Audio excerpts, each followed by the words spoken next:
Do Torah observers truly follow the Sabbath? Part 2.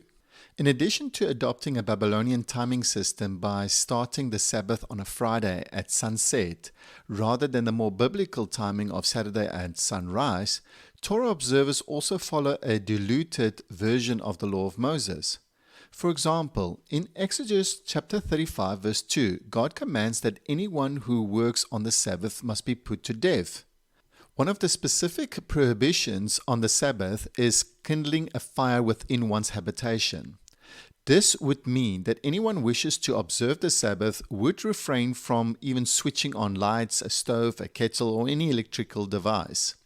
Similarly, in Deuteronomy chapter 5 verse 14, God commands that no one should cause another person to work on the Sabbath. This would include utilizing telecommunication services, electrical media services, or anything requiring others to labor on your behalf. Nehemiah chapter 10 verse 31 further instructs that there should be no trading on the Sabbath, meaning no buying or selling. Additionally, every seventh year, debts are to be forgiven, and there should be no harvesting of agricultural produce during that year. Despite these clear instructions, Torah observers, Sabbatarians, and followers of the Jewish tradition often employ scriptural gymnastics to justify why they do not adhere to these commandments fully. By contrast, those under the New Covenant understand that Jesus has fulfilled the true meaning of the Sabbath and the feast days. In Hebrews chapter 4 verse 8 to 11, we read that if Joshua had given Israel rest, God would not have spoken of another day.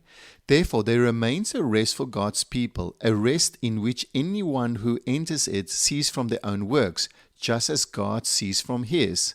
This is why we are urged to enter into that rest, not fall into the same disbelief as the Israelites did.